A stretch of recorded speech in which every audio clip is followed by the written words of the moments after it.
오늘은 시편 25장을 한 절씩 보면서 기도에 대해서 말씀을 드리겠습니다.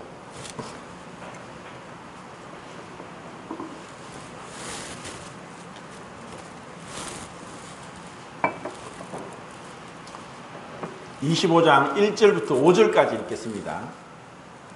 큰 소리로 25장 1절부터 5절까지 시작. 여호와여, 나의 영혼이 주를 부르러 원하나이다. 나의 하나님이여, 내가 주께 의지하여 싸우니 나를 부끄럽지 않게 하시고 나의 원수들이 나를 이겨 대가를 부르지 못하게 하소서. 주를 바라는 자들은 수치를 당하지 아니하려니와 까닭없이 속이는 자들은 수치를 당하리이다. 여호와여, 주의 도를 내게 보이시고 주의 길을 내게 가르치소서. 주의 진리로 나를 지도하시고 교훈하소서. 주는 내 구원의 하나님이시니 내가 종일 주를 기다리나이다. 우리는 지금 3000년 전에 한 성도의 그 마음속을 들여다보고 있습니다. 그 3000년 전에 한 성도는 하나님의 사랑을 받은 자란 이름의 뜻을 가진 다윗이고, 그리고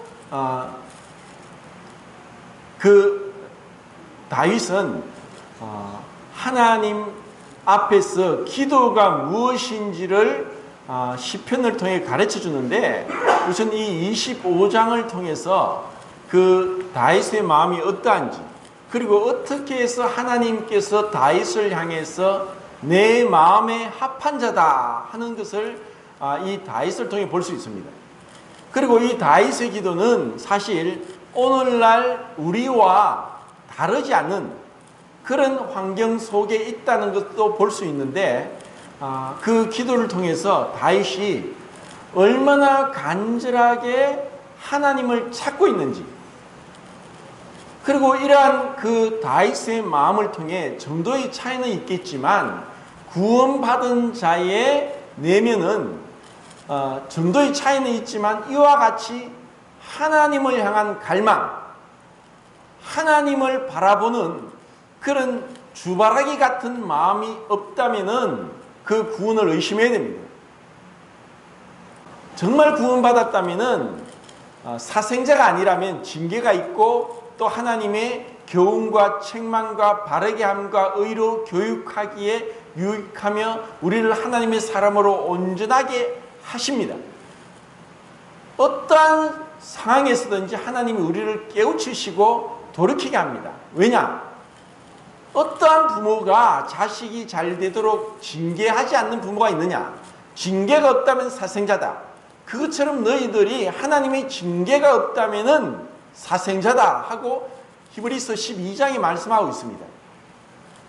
우리는 하나님의 은혜로 구원을 받았지만 지금 다윗이 계속 죄에 대한 그 기도를 하는 것은 죄의 권세로부터의 구원을 갈망하고 있는 기도입니다. 구원받은 자들은 죄의 형벌로부터는 구원을 받았습니다. 그런데 그 죄의 형벌로부터 구원받았다는 증거는 죄의 권세를 향해서 싸움을 하고 투쟁을 하고, 또 그 죄의 권세에 짓눌려서 넘어지고 죄를 범하고, 그리고 의기소침해지고 낙담할 수도 있지만 끝까지 항상 반복해서 죄의 권세에 짓눌리지 않고 죄의 권세를 이길 수 있는 능력을 가지고 있기 때문에 시간이 지나서 이 죄의 권세로부터 이기고 승리하는 그러한 삶을 살게 되는 것이 구원받은 자의 증거입니다. 이 구원은, 이 믿음은 수동적인 것이 아니고 소극적인 것이 아니라 적극적인 것입니다.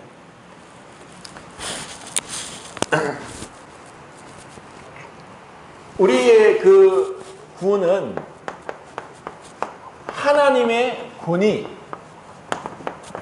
하나님의 권위에 대한 순종으로 우리의 구원을 나타냅니다. 이 권위에 대해서는 순종이 따릅니다. 이러한 순종의 밑바탕은 분명히 로마서 1장과 16장에 믿음이라고 합니다. 믿음은 우리 마음에 숨겨진 비가시적이고 비체험적인 체험입니다. 그런데 그 마음에 숨겨진 믿음이 진정한 믿음이라면 순종이 나옵니다. 만약에 순종이 없는 믿음은 죽은 믿음이고 가짜 믿음이고 거짓 믿음입니다. 내가 어떠한 순종이 없다. 그 순종은 뭐냐? 하나님의 절대적인 권위에 대한 순종입니다.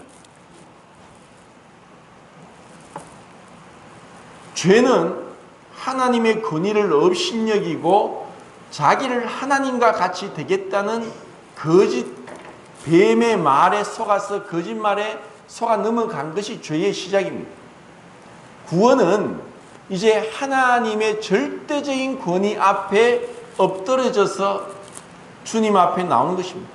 이것을 우리는 시편에서 다윗의 기도를 통해서 강하게 느낍니다. 그리고 이 다윗은 우리와 비슷한 점이 있습니다. 다윗은 지금 대부분의 시편이 이새의 집에서 8째 아들로 태어났을 때 사무엘 선지자가 와서 하나님께서 기름 부으시는 자로서 기름 부음을 그 집안에서 받게 됩니다. 그렇게 하나님으로부터 왕으로서 기름 부음을 받았음에도 불구하고 그 당시에 이스라엘의 왕은 사울이었습니다.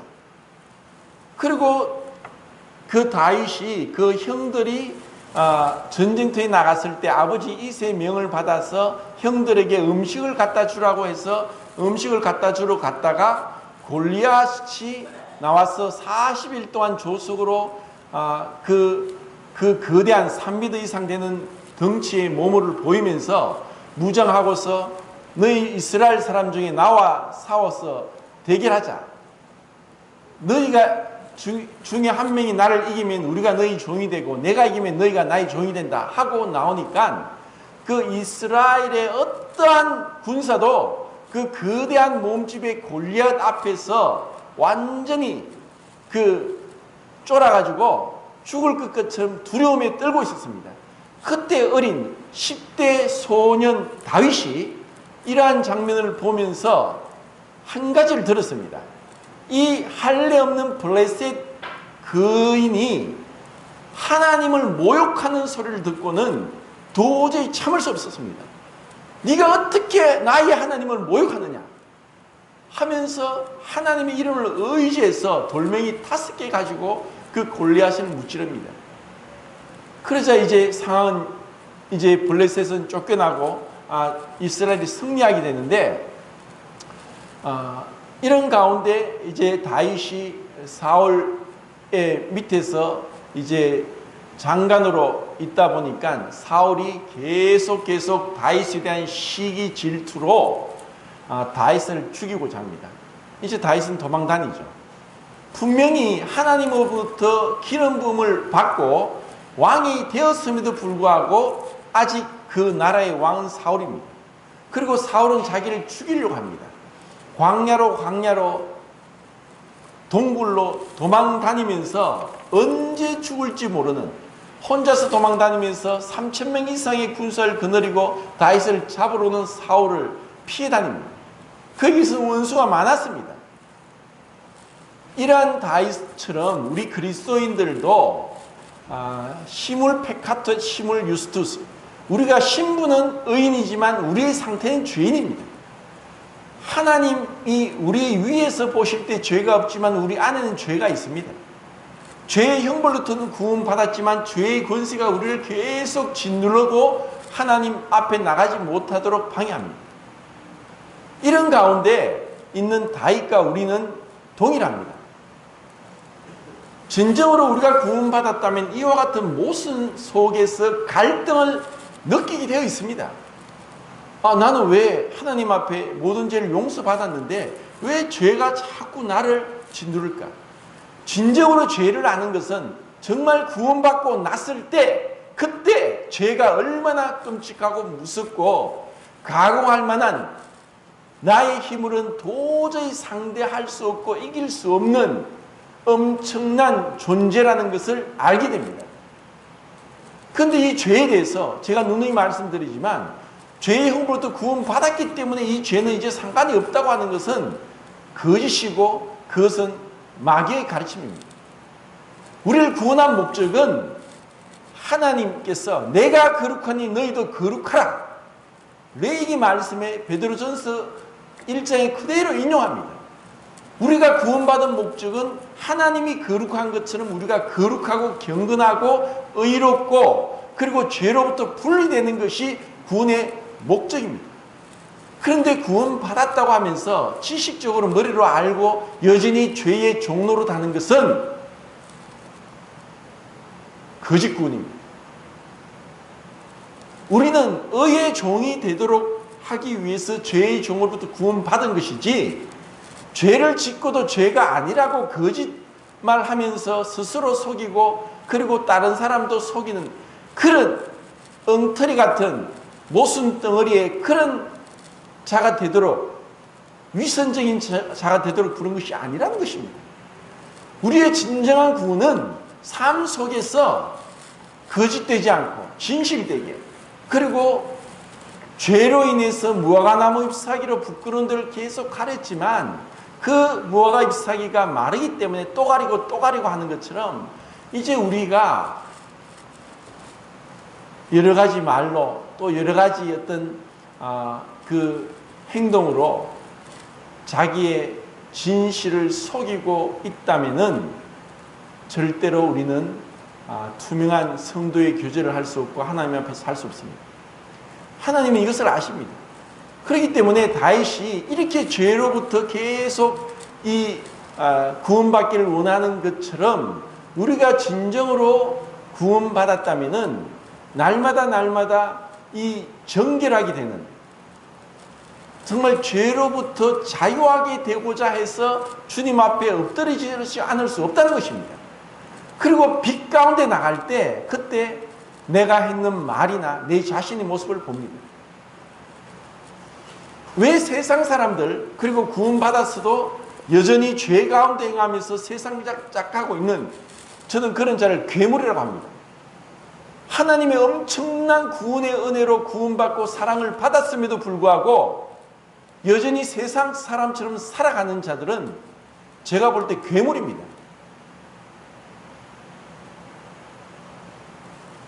삼손과 같습니다.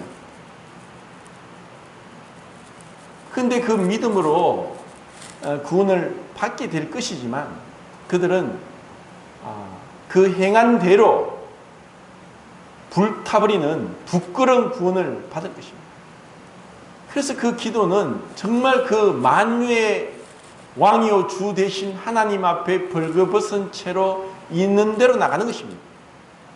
그것은 어떻게 보면 두려움일 수 있고 그리고 엄청난 중압감이 들 수도 있습니다. 보이지 않는 하나님을 보이는 것처럼 그분 앞에서 두렵고 떨림으로 우리의 구원을 이루어 가야 되는데, 보이지 않는 하나님을 다만 구원받을 때 믿음으로 말씀을 믿고 나서 그 이후에는 그 하나님의 절대적인 권위에 순종하지 않는다는 것은 부끄러움입니다. 고린도전서 16장 22절 말씀이 이와 같습니다. 21절부터 바울이 내가 친필로 너에게 쓴다 그러면서 주를 사랑하지 않는 자는 저주를 받을지어다. 우리가 진정으로 그 권위 앞에 순종하는 것은 그 엄청난 심판의 두려움이 아니라 그 하나님 아버지께서 독생자 예수 그리스도를 아들을 죽는 데까지 내어주신 그 엄청난 감당치 못할 사랑, 그리고 그 예수 그리스도께서 하나님과 동등을 대우를 취하지 않고 자기를 비어 종의 형체를 가져 사람의 모양으로 이 땅에까지 오신 성육신과 십자가의 고난과 죽으심 그리고 부활한 그 같이 우리를 위해서 완전히 최율한 동정한 그 하나님 그과 동등됨을 취할 것 여기지 않고 사람의 모양으로 와서 우리의 그 죄짐을 담당하신 그 주님에 대한 사랑, 그리고 주님이 승천하시고 보내주신 보혜사, 그 성령님이 우리 안에서 말할 수 없는 탄식으로 우리를 위해 간구하는 그 기도의 사랑을 통해서 우리는 그 사랑 앞에 굴복하고 순종하는 것입니다. 그런데 이런 사랑에 대해서 그 마음이 늘 뜨겁고 눈물이 나고 감사가 되고 그리고 정말 겸손하게 나오지 않는다면은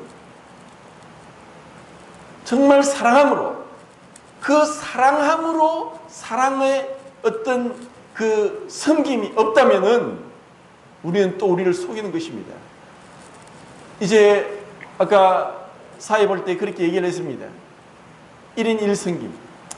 그래서 제가 지금 뒤에 이제 그 현수막을 만들 건데 성도로서 기본 1년에 성경 한 번은 읽기, 그리고 하루에 30분 기도하기, 30분 이상, 그리고 교회에 와서 주일날 하루 오는 것에 만족하지 않고 수요일날 금요일날 정말 집회에 참석하도록, 그리고 하나의 어떤 섬김을 해서 내가 그것을 책임지고 하는 것, 그리고 1년 동안 정말 내 주위에 가족, 친지 중에 한 명을 주님께 인도하는 것, 이렇게 해서 내가 주님에 대한 사랑을 나타내지 않는다면 우리는 부끄러운 구원을 받게 됩니다. 제가 이런 부분에 좀 더 강조를 하고 또 책망하고 또 계속 교훈할 것입니다. 왜냐? 이것이 저희 책임이고 성도들이 잘하는 것, 그리스도를 닮아가는 것, 성숙하는 것이 그것이 제가 하는 목적인데 여전히 어린아이 상태로 주일날 하루 참석한다고 그것이 신앙이 아니라는 것, 그리고 교회 와서 말씀 듣고 밥 먹고 가는 것이, 예배 드리는 것이 신앙이 아니라는 것. 정말 내가 사랑한다면은 사랑하는 자를 위해서 하나님께서 그 엄청난 독생자를 주시기까지, 자기를 버리기까지 한 그 사랑에 대해서 조금이라도 보답한다면은, 절대로 보답할 수 없겠지만 내가 주님의 몸된 교회에서 뭔가라도 하겠다는 마음이 일어나는 것이 정상입니다. 그리고 우리는 이런 변화된 섬김의 삶을 통해서 다른 사람에게 내가 믿는 자라는 것을 증거하는 것입니다. 다윗은 이렇게 간절히 주님을 찾고 있습니다. 얼마나 아름다운 목소리입니까? 이 세상에 이보다 아름다운 음악이 없습니다. 이렇게 아름다운 사람이 없습니다. 이렇게 주님을 간절히 찾는, 주님에 대한 사랑이 물씬 풍겨나고 3000년이 지났지만 이런 것을 우리는 보고 있습니다. 그리고 그 고난 속에서 다윗은 외치고 있습니다. 주님이 아니면 나를 도울 수 없다. 그리고 많은 고난과 환난이 있지만 그럼에도 불구하고 내가 주님을 찾는다. 주님은 나를 도우시는 분이고 나를 구원하신 분이고 나에게 은혜를 주시는 분이다 하는 그와 같은 마음을 가지고 있습니다. 이제 6절부터 10절까지 또 읽겠습니다. 시작. 여호와여, 주의 구주하심과 인자하심이 영원부터 있었사오니 주여 이것들을 기억하옵소서. 여호와여, 내 젊은 시절의 죄와 허물을 기억하지 마시고 주의 인자하심을 따라 주께서 나를 기억하시되 주의 선하심으로 하옵소서. 여호와는 선하시고 정직하시니 그러므로 그의 도로 제 길을 교훈하시리로다. 온유한 자를 정의로 치료하시며 온유한 자에게 그의 도를 가르치시리로다. 여호와의 모든 길은 그의 언약과 증거를 지키는 자에게 인자와 진리로다. 예, 구원은 주님이 나를 위해 무엇을 행하시는가도 구원이지만 주님은 우리를 위해 행하신 것보다 더 크신 분인데 그것은 바로 주님이 어떠한 분인가 하는 것을 알아가는 것입니다. 영생곧 유일하신 참 하나님과 그가 보내신 자 예수 그리스도를 아는 것입니다. 우리가 그분이 나를 위해 행한 그 구원의 사역에만 머물러 있는 것은 어린아이입니다. 다윗이 고백하는 것처럼 그분이 어떠한 분인가, 내가 믿는 분이 누구인가, 그리고 그분의 그 신적인 속성과 그 위대함은 어떠한가, 그것을 알 때 우리는 정말 그분 앞에 엎드려집니다. 그리고 우리가 구원받았다 할지라도 정작 정직하고 자기를 살펴보고 조망한다면은 이러한 나 같은 죄인을 살리신 이제 시간이 됐습니다. 이 시편 25장을 계속 묵상하면서 이제 못다한 부분은 다음에 교제를 하겠습니다. 정말 좀 더 많이 묵상하고 마르틴 루터가 그런 이야기했습니다. 기도와 묵상과 고난이 그리스도의 삶을 변화시키고 성숙시킨다. 기도는 말씀을 묵상하면서 그 깊이에 빠져 들어가는 것입니다. 그리고 고난 속에서 뒤로 물러가지 않고 침륜에 빠지지 않고 더욱더 간절하게 하나님을 찾는데 우리가 주님 앞에 변화됩니다. 주님의 그 아름다움, 위대함, 지존무상함, 거룩하시고 영원하심을 묵상하면서 그분 앞에서 우리의 삶이 거룩하게 경건하게 세상과 분리되면서 주님 앞에 부끄러움 없이 설 수 있기를 간절히 바랍니다.